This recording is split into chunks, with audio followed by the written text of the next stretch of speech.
So firstly यहाँ पे economic में आपको दिया है, economic is not just about a money. Economic is not just about a money. Economics सिर्फ मनी के बारे में नहीं, it's about choices, resources and how we use them wisely in life. So हम किस तरीके से उसको अपने लाइफ में यूज़ करते हैं उसके बारे में भी इकोनॉमिक में है। हम इसको ना अपनी ओन लैंग्वेज में अंडरस्टैंड करेंगे step by step. So meaning में आपको दिया होगा, the word economic comes from the Greek. जो वर्ड है इकोनॉमिक का वो कहाँ से आया था बच्चों?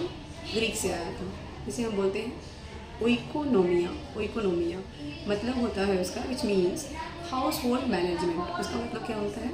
House hold management. जैसे हम घर की चीज़ें मैनेज करते हैं, same just like we use money, food and time in our home. जैसे हम अपने घर पे money, food and time home अपने घर पे यूज़ करते हैं। The society and government also manage bigger resources. हम छोटी छोटी चीज़ें अपने घर पे कैसे मैनेज करते हैं, वैसे ही सोसाइटी जो होती है एंड गवर्नमेंट जो होती है वो मैनेज करती है बड़े बड़े रिसोर्सेज, जिससे हमें ईजिली मिल सके। And that why economic is called a study how people use limited resources. That why इसी कारण दैट्स वाई, क्योंकि economic is called study. Economic is called study how people use limited resources. कैसे लोग limited resources में unlimited wants को satisfy करते हैं। हमारे देखो ज़रूरतें बहुत होती हैं, हमें ज़रूरत बहुत है, लेकिन हमारे पास रिसोर्सेज लिमिटेड है, जरिया लिमिटेड है और हमारी चाहते बहुत है। सो दैट उस चीज़ को कहीं ना कहीं सेटिस्फाई हमें उतने में ही करना पड़ता है।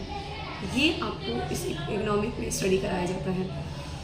इम्पॉर्टेंट डेफिनेशन में बताया क्या है कि एडम स्मिथ का है, एक एडम स्मिथ का होगा, एक अल्फ्रेड मार्शल का होगा।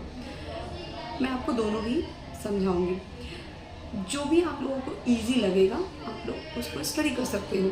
सो अल्फ्रेड मार्शल, एडम स्मिथ जो कहते हैं, एडम स्मिथ का कहना है फादर ऑफ इकोनॉमिक, जो है फादर ऑफ इकोनॉमिक है। Economic is the science of the wealth. Economic क्या है? साइंस ऑफ द वेल्थ है, मतलब अर्थशास्त्र जो है धन का विज्ञान है। अर्थशास्त्र जो होता है वो धन का विज्ञान है।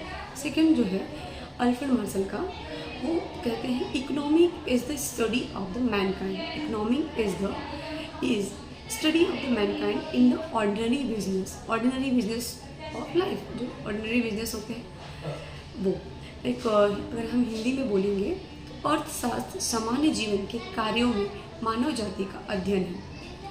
अर्थशास्त्र जो होता है जो हमारे सामान्य जीवन है उसमें मानव जाति का अध्ययन है। ठीक है, तो आप लोगों को ये समझ में आया होगा अल्फ्रेड मार्शल का एंड एडम स्मिथ का। थर्ड पॉइंट है मॉडर्न डेफिनेशन का। मॉडर्न डेफिनेशन में क्या है?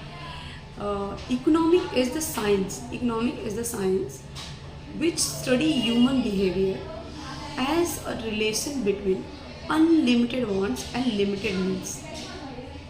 वांट्स बहुत सारे हैं बट लिमिटेड ही है, कारण बस लिमिटेड है। ठीक है, सो अगर हम शॉर्ट में बोलें, इकोनॉमिक का मतलब होता है choices and scarcities and decision making. ठीक है, आई होप आप लोग को ये चीज़ें समझ में आ रही होंगी। नेक्स्ट भी है, फोर्थ पॉइंट है आपका, इकोनॉमिक जो है उसके स्कोप्स कौन कौन से होते हैं वो मैं आपको बताऊंगी। Economic is divided into 2 parts. Economic को 2 पार्ट में डिवाइड किया गया। फर्स्ट है माइक्रो इकोनॉमिक, आपको पता होगा बुक में दिया होगा micro economic. Second one is macro economic. Micro का मतलब होता है individual, study of the individual, house hold हो गया एंड फॉर्म हो गया। एग्जाम्पल में डिमांड, सप्लाई, प्राइस।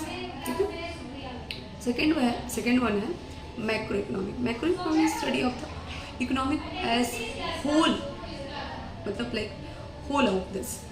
तो एग्जाम्पल में आपको दिया होगा नेशनल इनकम जैसे होता है, इन्फ्लेशन, अनएम्प्लॉयमेंट, ये होल होता है, मतलब सर्वल आपको पूरे नेशन में देखने को मिलता है ये चीज़। सो आपको आई होप ये चीज़ें समझ में आ रही होंगी। इफ़ नहीं आ रही हैं देन आप लोग मुझे कमेंट कर सकते हैं। कमेंट में आप लोग को मैं सजेस्ट कर दूँगी कैसे करना है, ठीक है। फर्स्टली मेरा ये फर्स्ट लेक्चर था, मैं ऑनलाइन टीच कर रही हूँ और सच में बता रही हूँ, ऑनलाइन एक्सपीरियंस मेरे लिए थोड़ा डिफरेंट है।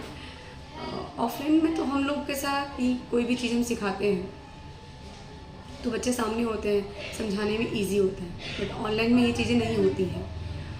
बच्चे हमारे रिकॉर्डेड लेक्चर्स को देखते हैं, सीन करते हैं, फिर डाउट आता है, फिर डाउट है तो भी कैसे क्लियर किया जाए, ठीक है। तो बहुत सारे यूट्यूब चैनल हैं, सब पे जाते हैं, बट हमें कुछ चैनल्स पे समझ में आता है, कुछ चैनल्स पे नहीं आता है। तो इसीलिए मैंने बहुत सारे चैनल्स को, सर्वल चैनल्स को मैंने देखा, गो थ्रू किया।